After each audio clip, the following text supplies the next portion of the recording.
Magandang araw mga kaibigan. Bigyan natin ng reaction, opinion itong interview ng Billionaire News Channel kay Attorney Harold Respicio. Napakatalino ito. Ngayon ko lang napakinggan ng gusto sa kanya interview. Talagang tinitira niya si Matibag. walang walang walang katakot-takot na binabanatan niya si NBI Director Matibag. Host on TV. Yeah, buddy. Yeah, buddy. What's up? Yeah, buddy. Attorney Harold, I watched their that clip wherein they were saying that you were inciting to sedition. Ang dami niyo nga pong energy. Sure. Opo. And parang campaign po siya. It's a rich coalition gathering in Visayas. At that time, I think yun yung case for which kinasuhan ako. And then we had recently dito sa Mindanao na inulit-ulit yung aking mga statements kasi gusto ko rin magtakaso. Pero we must remember, sir, na yung ginawa ko lang is teasing. Right? I asked the audience, gusto niyo na bang patayin? Hindi pa tapos yung question ko, sumagot na kagad sila ng oo. Kaya sinabi mo, kayo ang dapat kasuhan. Yeah. Ang tanong ko was, gusto niyo na bang patayin ang corruption? And sumagot sila ng oo ng napakalakas. Corruption pala yung papatay. Yeah. Ang tanong ko rin, gusto niyo na ba ng revolution? Sumagot sila ng oo. Gusto niyo na bang ibuwis ang inyong buhay para sa ating demokrasya? Sabi rin nila, oo. Pero inciting ba yun? Hindi. Dahil sila naman ang sumagot. Nagtitis lang ako. Pero kapag ikaw ang gobyerno, kung insecure ka at may kinakatakutan ka, eh baka i-interpret mo yun ng masama. Hindi ba? In fairness to Harold, it's a common, when you're in government, you find ways to, I've seen it during the time of GMA. So, But hindi po ba kayo parang going overboard na it seemed as if parang it was rousing the people to overthrow the government? Hindi. Ang tinutukoy mo, Atty. Marco, is yung dangerous tendency rule. Kung Ba? maalala natin sa Supreme Court, Bago pa. hindi na yan yung rule. Kapag tinatawag na illegal or legal yung speech, di ba? Hindi dangerous tendency rule, pero clear and present rule. Clear and present danger rule. Kaya sabihin natin may dangerous tendency yun, hindi yun illegal. Kasi nagsalita lang naman ang tao, kaya tatanggano lang naman ang pero Harold, tanong ko lang sa'yo. I know this guy, I met him here.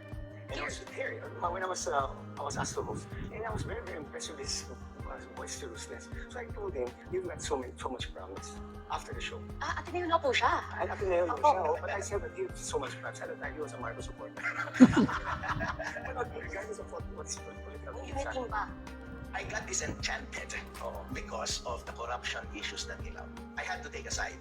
Before, I got my popularity dahil sa criticism ko sa Comelec irregularities. Ay, sa'yo, may kaso, may person na nangyayari sa'yo. Yes, pure yung advocacy na yun.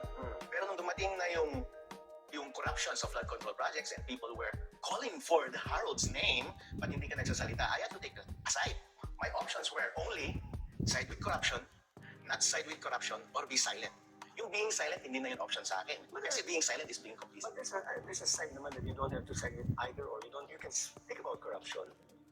But ang nangyari, nasama ka sa DDS, sa Duterte side. I speak against corruption. And so do we. We speak against corruption. We don't have to necessarily go towards Duterte camp. It's not an either-or situation. I also speak for democracy. It's the Democracy, same. yes, democracy means upholding yung tone ng taong bayan. And my sense is, my belief is, taong bayan is ayaw nila ng impeachment and gusto nilang malaya silang bumoto ng kanilang presidente in the future. And I believe na hindi tama yung ginagawa nilang process ng impeachment kasi iniimbento po yung witnesses, yung kay Matibag, wala na siyang credibility. Kapag gano'n yung proseso yun, We're here to stay.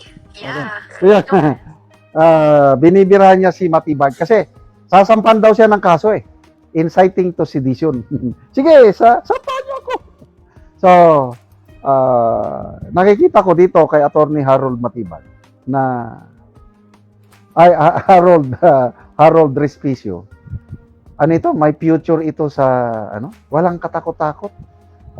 Sa isang video clip nakita ko, ayoko kasi tinanong siya, balak ba niyong mag-counter charge laban kay Matibag? Ano? Ayoko. Hindi ko galian. Hindi ako nanghaharas. Hindi katulad kay Matibag. Wala siyang katakot-takot. At kasi nga, abogado siya. Abogadong matalino, may paninindigan. Sumikat siya nung election last year nang kinasuhan siya ng Comelec. At I don't know ano nang nangyari sa kaso niya sa Comelec. Kailan sa tingin ko, mababasura yun. Kasi violation ng Article 154 ng Revised Penal Code, yung false utterances, false publication.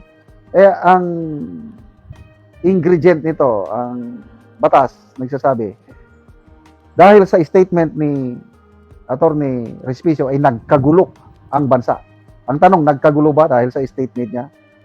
Dahil sa ano ng Comelec? Wala naman. Kaya mababasura yan. But anyway, kung ano-ano na lang ginagawa ng NBI, kaso kaliwat kanan ito. Kinakakasuhan si Attorney Harold Respicio dahil nagsasalita siya laban sa korupsyon. Kakasuhan si former Congressman Mike Defensor dahil nagsasalita siya laban sa korupsyon dahil isa siya sa tumutulong sa Brave 18 Marines. So magsalita ka ngayon laban sa gobyerno, may kaso ka. Tumulong ka, bumaliktad ka sa majority black, wala ka ng kaso. Yan. Kaya ligtas si Villanueva at saka si Escudero. Salamat mga kaibigan sa inyong pagsubaybay sa channel na ito. Nakakatulong kayo ng malaki sa tribong Talandig ng Bukidnon dahil ang income natin sa channel na ito is pantulong po sa tribo. Namimigay tayo ng libreng yero at pako para makapagpatayo sila ng mas maayos na tira. Panoorin niyo ang video na ito. Nanisyan ko lang na taga Anogero. So muna ni ang iyang balay. Ug karon muna ni ang itsura sa atop ni Angkol sa natagaan ng Ugero. So mga putol-putol na jod.